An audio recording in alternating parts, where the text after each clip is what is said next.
down the Esmeralda as well as the Grok. So in a nutshell, it feels like the composition that Geek Fam has brought here in game number 1 feels a little bit countered by Alter Ego. The Selena is going to be the last pick, and I just don't see how it kind of blends together. Are they going for pickoffs perhaps, or are they going for the counter engage because of the draft that Alter Ego is bringing, which is super aggressive, and it can work with the Grok, but it doesn't feel like it synergizes well. Yeah, early game pressure is what Geek Fam are looking for, basically with the picks and obviously with the Fanny as well. But Alter Ego, they pick up the Bauman, so it's going to be Ahmad on the Phobius, and Udil is going to be the one on the Lunox. Contrast for both of the teams right now, as you can see, because Alter Ego, it does seem like they are waiting for that power spike to hit, especially on Lunox. Meanwhile, Geek Fam, they want to get the ball rolling from the get-go. With the Selena, the Grok, and the Fanny, that's a whole lot of pressure in the early game. I feel like Geek Fam has a lot of intel, scouting potential with the Abyssal Traps, with Grok being able to scout with relative safety due to his passive. But honestly, when it comes to burst damage and pick-off potential, Alter Ego has a lot better chance. And the audience prediction by TikTok from the social media platforms does show that Alter Ego, there's a lot more favor from the audience for their team.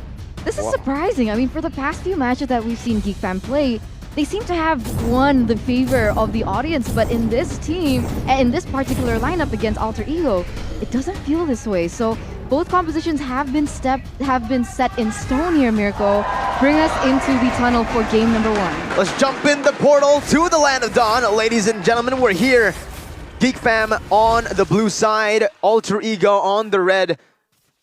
Perfectly as well. Sully Boy is on the orange buff and Jana is on the purple buff. So both of them are trying to go for the same route, towards that bottom side and towards the first neutral objective. We have to remember though, because Geek Fam has drafted very early, Alter Ego Esports, they can't play as aggressive that they're usually accustomed to. Sure, they have the Balman to be able to contest those neutral objectives, but remember, someone like Lunox needs a little bit more time to scale, and here we go. Very good Abyssal Arrow onto Leo Murphy, forcing a lot of HP to be taken away from his HP bar. That's a little win already for Geek Fam. Another Abyssal Arrow though, forcing Leo Murphy to back up, but whoa, we got a crazy mix of predictions here for Geek Fam and Alter Ego. Count prediction by Axe. A turnout Arashi. You guys opted for Alter Ego. We did indeed. I think the Alter Ego, yeah, they're losing in the crowd control and in the scouting department, but if Geek Fam makes one single mistake, they have a lot more burst damage, and they have shown that they can outmaneuver teams. But in the top side right now, it seems that Ahmad gets taken out. That's a first blood for Elzura. Oh my, first blood here by the Samsung Galaxy A series. So they are still playing towards their winning conditions here for the side of Geek Fam, trying to utilize to the utmost capacity of their early aggressive comp that they've brought. Alter Ego Esports, they just need to be a little bit more patient. This is the reason why I thought that the draft coming in from Alter Ego Esports was a little bit better. In the long run, mid to late, perhaps they will have the opportunity to counter the heroes from the side of Geek Fam. But if Geek Fam can snowball here from the early game, it's going to be difficult, realizing that they don't have the high ground that Geek Fam potentially has. And this is why I actually opted for Geek Fam. It's because of that early game pressure that they have. Notice how in both Gold and XP, it's going to be Geek Fam who win it out in the laning phase. With the help of Elzura, that just places more killing pressure onto the members of Alter Ego. With that though, look at the wall from BALOYSKIE. Perfectly placed by BALOYSKIE to actually force the turtle back and to reset it instantly. So that's buying a little bit more time. And look at what that time is able to give to Geek Fam. Fanny already up top in the orange buff, taking that orange buff away, trading it in, knowing that they can't really contest a Balman in the jungle when it comes to neutral objective control. Turtle Lane presented to you by the Samsung Galaxy A series by Alter Ego, but Geek Fam still are grasping onto that gold lead. Honestly, I think it's just a very clean performance from both teams right now. Geek Fam, they're trying to use the Abyssal Arrow to their favor, but Alter Ego, they have a winning lane. Wow, as I say it, you can just stick to the Phobius. Meanwhile, on the bottom side, the Paquito Pai was probably very low against the Esmeralda, and Jana QT was able to capitalize with his high and dry emblem, instantly picking that kill up for himself. Geek Fam leading 2-0 as we jump into the game. 30 minutes in. Arashi, emblems. Well, for Mlbb's Demon Slayer on the hands of Boy, that will allow him to actually contest the objectives, the neutral objectives, a lot earlier. But Janna, he goes for the high and dry as well, so he actually goes for a lot more dueling potential. But we'll have to see if Alter Ego even separates enough for him to actually make use of that emblem. Depending on how they play it out, Geek Fam can use macro play to force Alter Ego into those situations instead. Right now, though, Elzura is doing a lot of good jobs, a lot of good ganks, being able to roam around the map, because in the mid side, Baloyskie is really assisting him in the wave clear department. That is one of the main weaknesses of a Selena, and Geek Fam is amending it very, very well. Yeah, and they're also they're doing it very well. They're responding to that play very well from Alter Ego. They try to go for the purple buff. Geek Fam instantly position themselves aggressively. Esmeralda as well, rotating towards that purple buff so that they can actually enable that purple buff take. But in the bottom side, it does feel like Pi really can't get any minutes in the game, as he's going to get taken down for the second time this series, this game, 4 minutes in.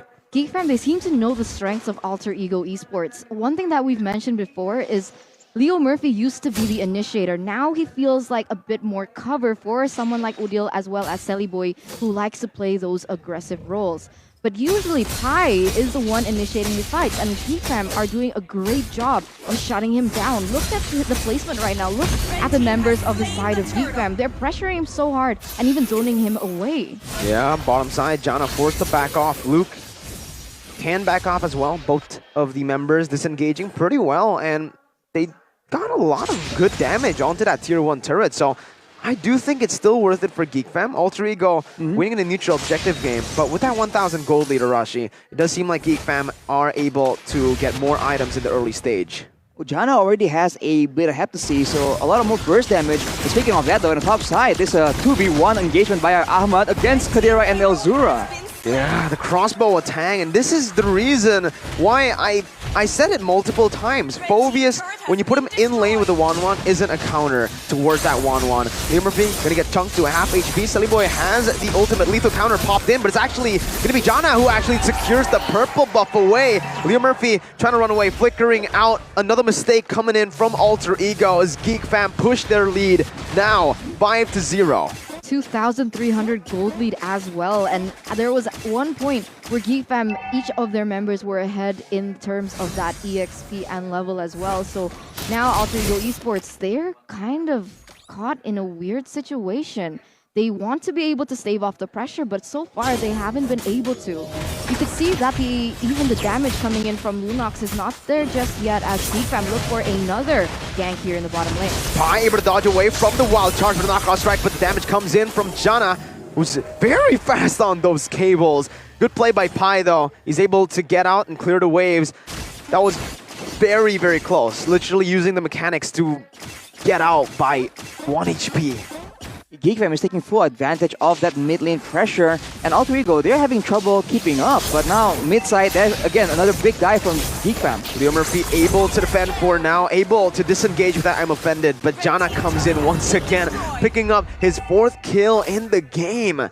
His Fanny has been so efficient, man. His roams, the rotations on the map have been quick, but it's all in the right time. And very aggressive as well, seeing as that's the choice of emblem that he took. High and dry on a Fanny right now, as they are going to be able to get this neutral objective uncontested. Man, Elzura is really good with the Selena. Every time Alter Ego Esports want to go in, open up vision even, it's just it gets denied away. Well, again and again, we see that Alter Ego are prioritizing the turtle and neutral objectives, but as a result, Geek Fam, they're getting a healthy amount of lead in all 3 lanes. They're also winning in the pressure department, and with the only turret being left being the mid turret, Geek Fam have a lot of options in how they want to invade towards the jungle of Alter Ego Esports. And soon, I think Boy is going to start feeling the pressure coming in, because Geek Fam, they're not going to start. They're not going to stop the pressure now that they're in this situation. Alter Ego definitely need the new axe effect here, because currently Geek Fam are outsmelling them because they're outplaying them as well. The better you smell, the better you play. Meanwhile, bottom side, Pi taking a whole lot of damage from Janna and Luke, but it's all just to zone him away from the minion waves down below, making him lose XP, forcing him to go mid, and another Abyssal Arrow connects on towards Udil. Elzura has been phenomenal. Janna jumping in onto 2 members with the cables. Going to be able to jump out right now. Missing a few.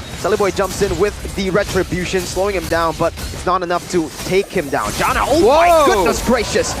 Jumps back in, forces the brilliance to come off, and in that top side, you're not going to be able to do much here. You have the demonic force, but with the crossbow attack, with Chadera staying in place, that demonic force will not be able to be propped up. Alter Ego getting destroyed in the first game of the series. Wow, already 5,000 gold ahead here in the 9th minute, and it's keeping on rising right now. It's going to be Leo Murphy here caught once again, as the I'm Offended is going to be able to buy a little bit more time, but other than that, still, everything reflects that Geek Fam has been dominating this game. Although we need to respect Geek Fam a bit more, because we've seen that Alter Ego, a lot of the members have been trying to make plays happen 1v2 with a numbers disadvantage, especially against a composition so aggressive in the early game. You cannot allow Geek Fam to get any kind of edge in these early stages, because they're gonna maintain control. You're right. I mean, so far, Alter Ego Esports, they haven't really found an answer to the aggression that Geek Fam has brought to the table. He thought that the Divine Blade was already secured by Udio, but without the proper setup, it's going to be difficult to deal out the damage. Noticing that Lunox has a really short range, so even if they want to rely on her for that damage, it's going to be difficult. Elzura as well, finding another Abyssal Arrow onto Boy. And while we're on the point of Boy, dude, all right, Elzura, I said it, right? When Elzura was highlighted, I wanted to talk about his Selena, but what was highlighted was his Yve. Anyways, though, Boy definitely not on his comfort hero. We've seen the Bauman once. He lost that game, Arashi. Right, I mean, Boy, his identity is playing those assassins, and we have seen that he is able to secure a lot of neutral objectives, but when it comes down to it, he is not able to make any of the flashier plays, and as a result, he just isn't reaching his full potential, and he is very low right now. So many resources by Geek Fam spent onto Boy, and there's nothing Alter Ego can really do. They can't even force a punish at this point. They're losing turrets left and right. All tier 2 is almost taken down here. Just the mid lane tier 2 left to take down for Geek Fam. The siege has been phenomenal as another Abyssal Arrow comes down. Baloyskie with the wild charge, and the crossbow tank comes through. Ahmad taken down. It's a double kill. Picked up by Chadera.